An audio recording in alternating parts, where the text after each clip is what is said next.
So welcome back to the channel, and this is the recap of Transgrancanaria 2025.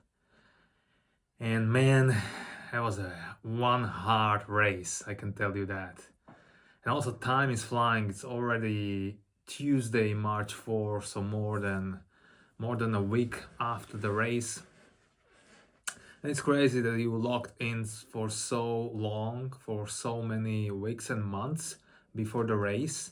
And then the race just goes so fast, and then days after the race even faster.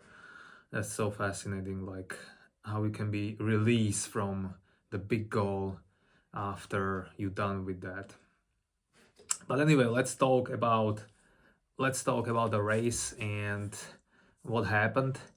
So the start was at midnight at the beach in Las Palmas, and we already arrived there like 10:20 p.m. So had almost 2 hours just to sit there and wait. And before the race, I decided to dedicate that effort and the performance and the whole race to my mom and her health journey, to go back on her feet. She's currently like struggling with that and with osteoporosis and all other things.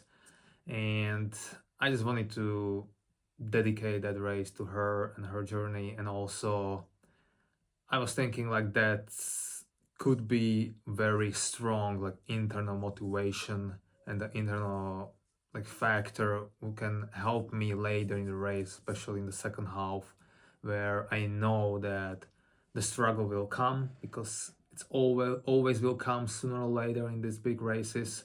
And I knew that having something internally so strong can help me not quit and not to give up. So that was like extra motivation I have for the race.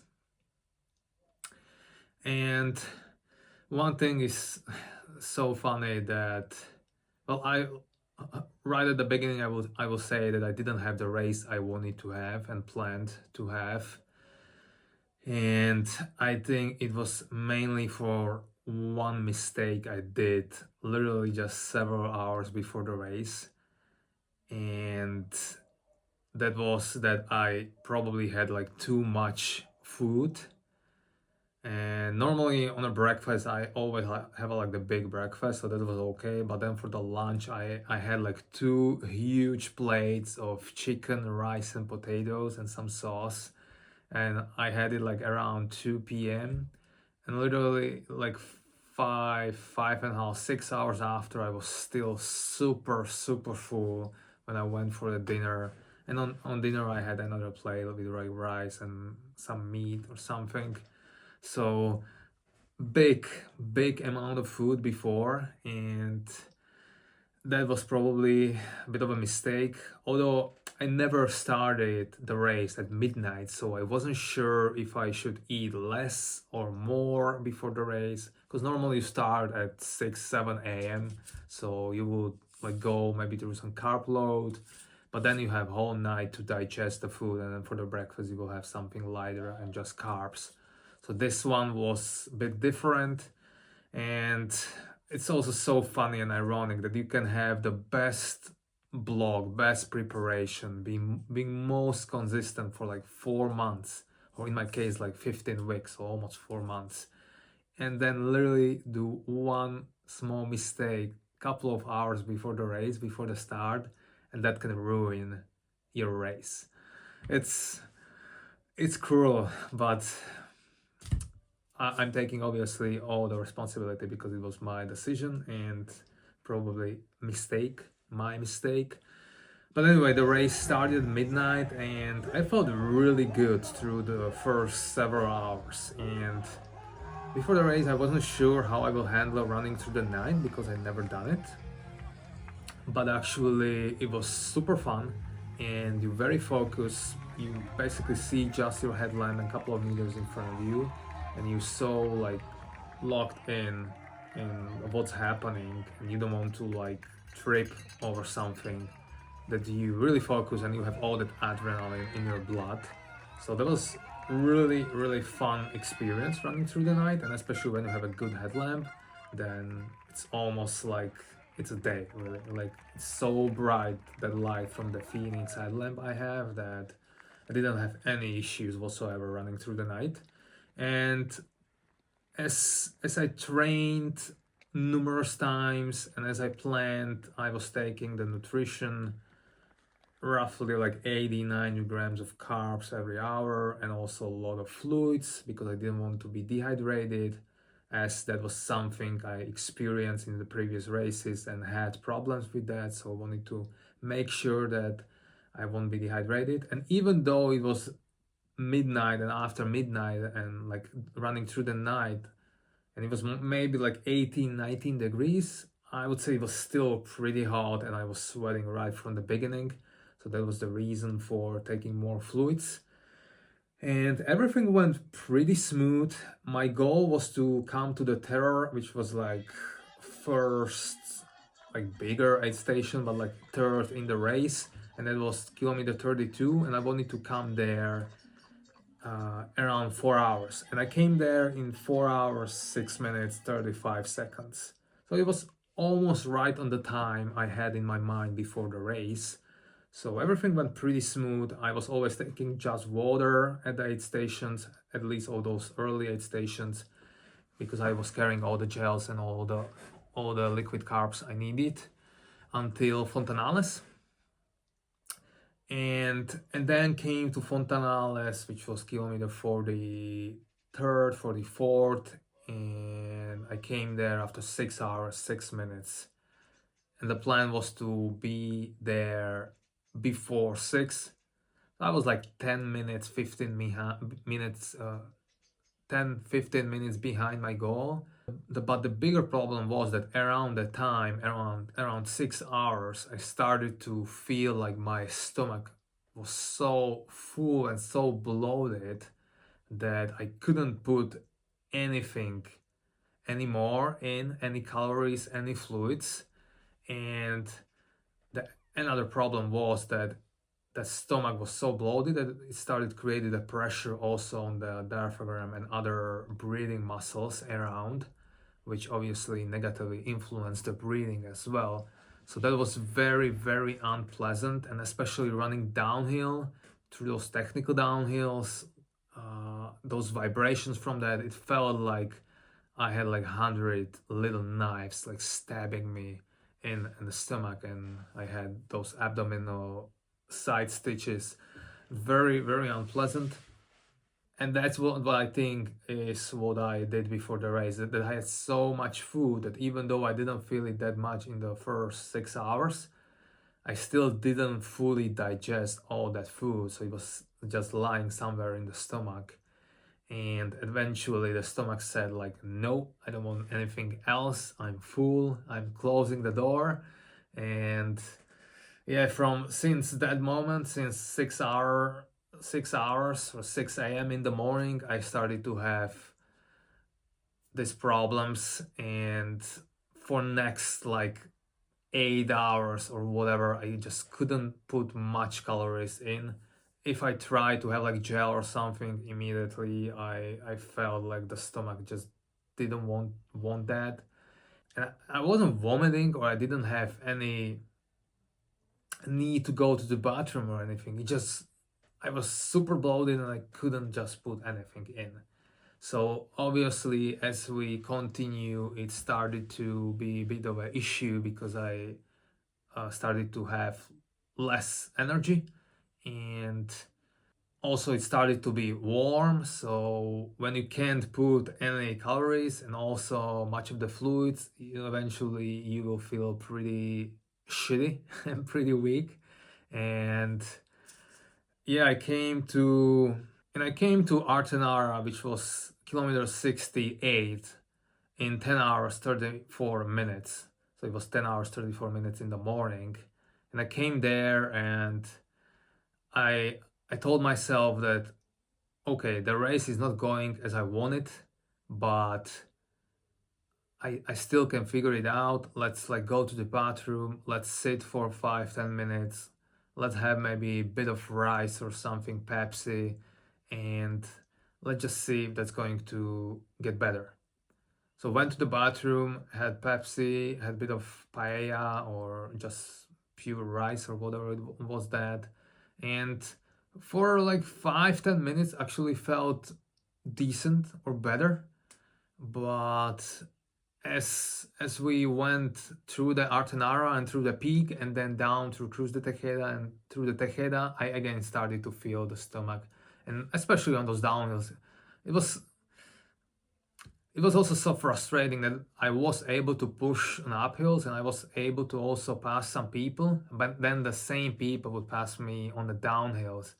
So then it was so frustrating that I needed to do the work again to pass just a couple of people, and it was literally just the same people all the time, which was eventually a bit annoying.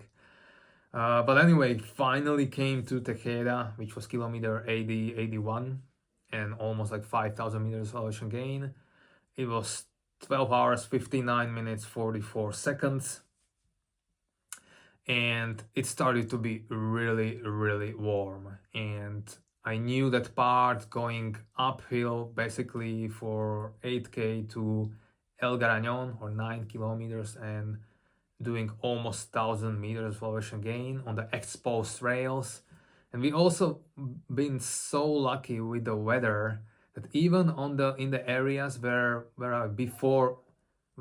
I trained before and run through like the Artenara and Cruz de Tejeda, it was super rainy, windy, misty when I did it in the training, but in the race, super sunny, blue sky, low breeze. So it was so funny that suddenly such a good weather, but it was basically too good and too warm eventually. So as we were climbing up from Tejeda to El Garañón, I started to feel really dizzy and lightheaded and have a bit of like a blurred vision, and the stomach was just out of order. Really, it wasn't working. I couldn't put anything in, and I was just struggling going up.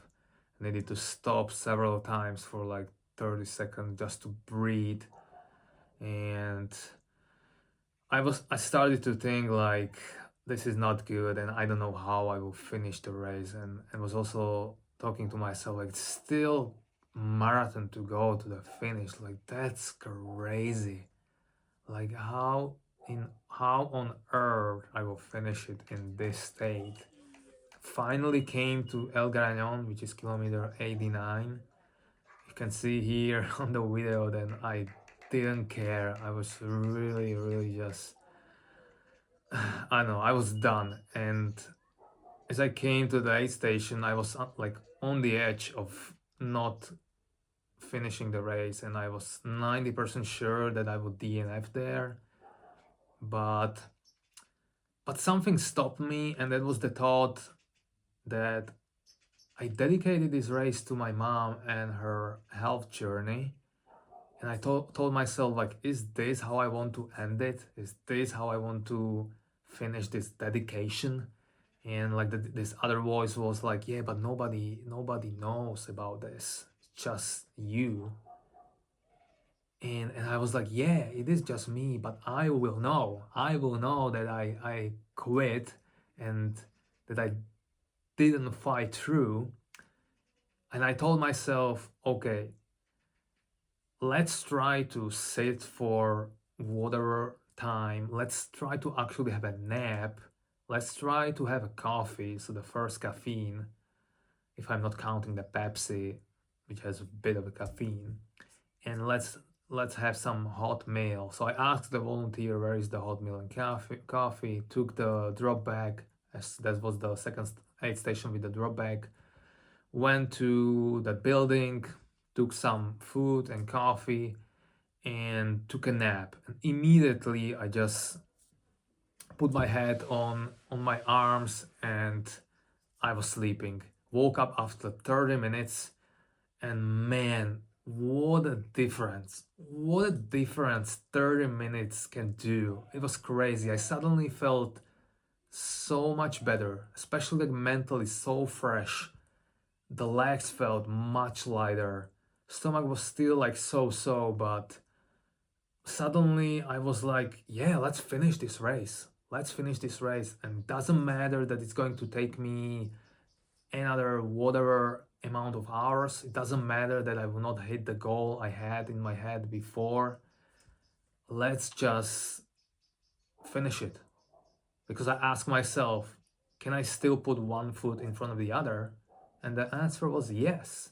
So I finished the meal, finished the coffee, changed shoes, took the drop bag, gave it to the volunteer, and continued with the race. And suddenly I was also able to run again, and I felt really good, really good. And I was like laughing on it, like how 30 minutes, even when you didn't sleep whole night, how 30 minutes can change everything. So there's also a bit of advice when you in the low point in any race like this long, try to have a nap and only then make a decision. If you still will feel like absolutely horrible and it will feel like it doesn't make sense to continue, then maybe do the decision, but don't do the decision before the nap.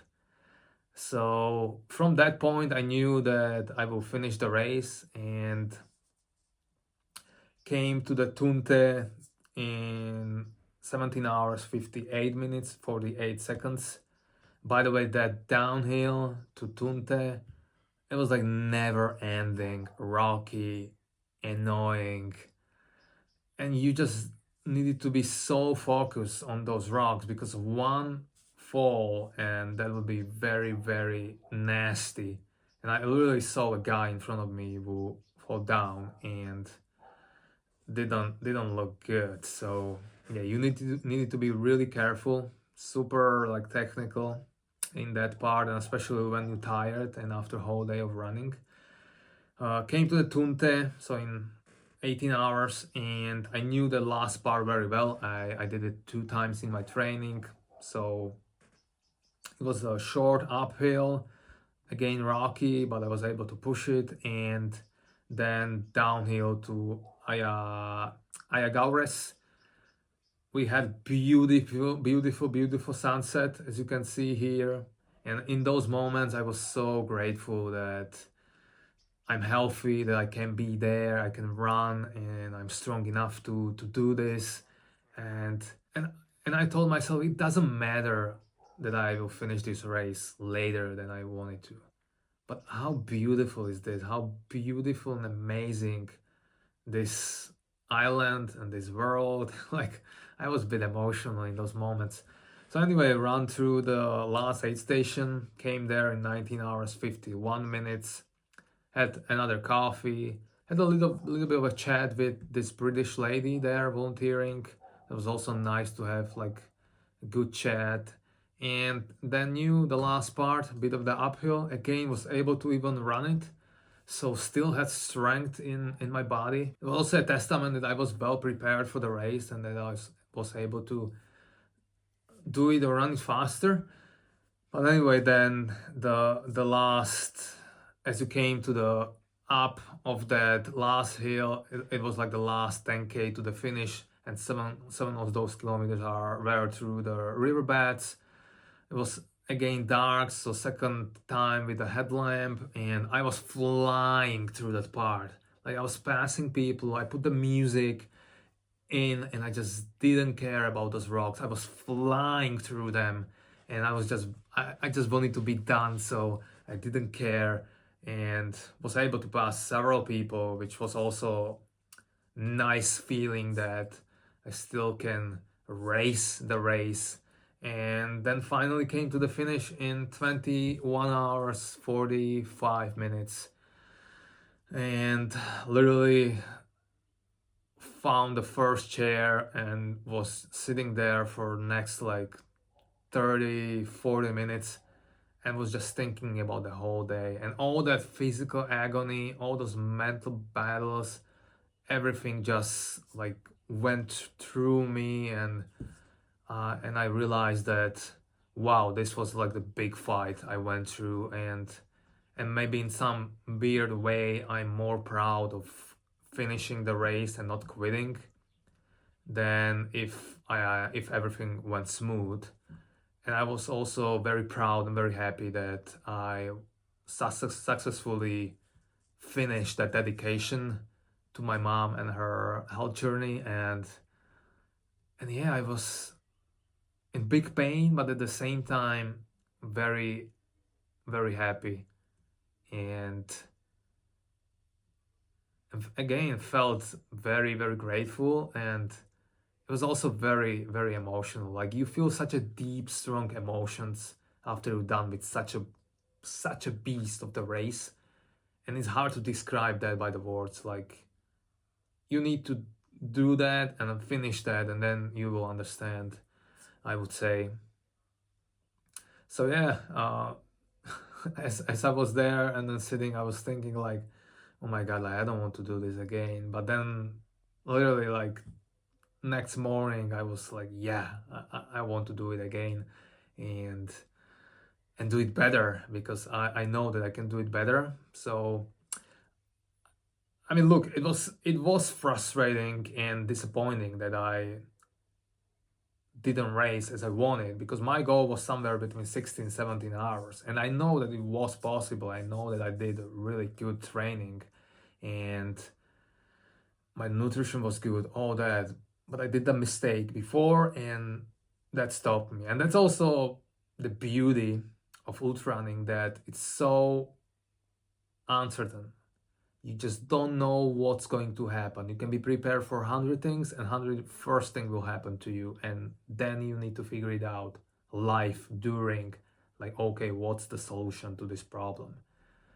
And you need to handle it also mentally. You need to stay calm, not rush into any decisions, and most importantly, you don't want to quit too early, because then you will feel very, very sorry and bad that you did it after the race, because many times you still can continue. You just lose that 1 second, that one decision in your mind, and then you will be disappointed that you quit. So in some way, I'm glad maybe that this happened, because I never experienced such issues with the stomach before, and it turned to the big mental battle, and like fighting mentally, like your body basically from 6 a.m. till almost to the finish.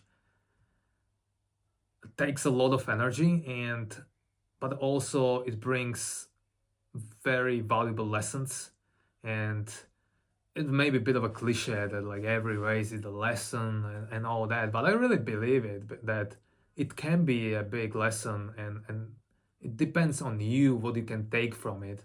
And in some way, maybe this was a failure, although I would say that you as a person, you're not a failure. The event might be the failure, but if you didn't quit, and if you still were fighting, then it's still a success. You still finish the big race. And I would say ultra running is unique in a way that even finishing the race is a success, because it's so hard physically and mentally.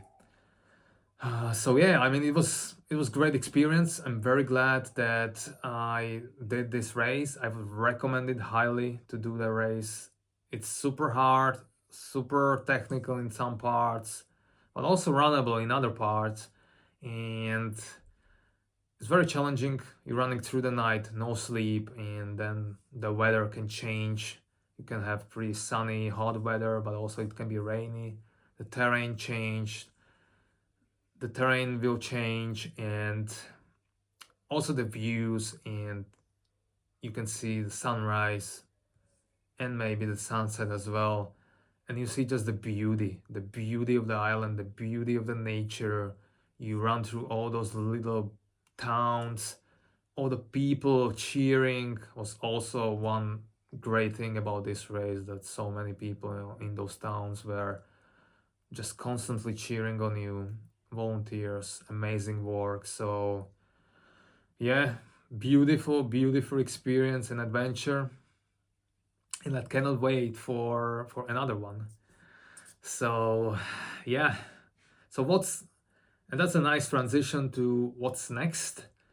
So now for next 11 weeks, I'm planning to train for the marathon. So going from trails to the roads, and I'm planning to do the Riga Marathon in Latvia in May 18. And my goal is sub 2:48, and I want to qualify to Boston and New York. That was the plan already in last year, but unfortunately had that fracture in my foot, so that stopped me. The goal is still in my mind, and this time I'm ready to go after it and to have a very strong block and get faster. And then I would love to go back to the trails, and I'm thinking that in September I could do another big race, which is the in Julian Alps in Slovenia. It's the race by UTMB, and I think it's like 120k. And again, it's through the night. I think the start is like 9:30 p.m. So it can be a bit of like the redemption. And for me, this time I will not eat like crazy before the race, and will actually be able to race it and have a solid performance. So we will see. Anyway, if you're interested in how I will train for the marathon and about the nutrition and recovery and everything else, stay tuned, follow if you don't follow. And that will be it. So thank you for watching, and see you in the next one.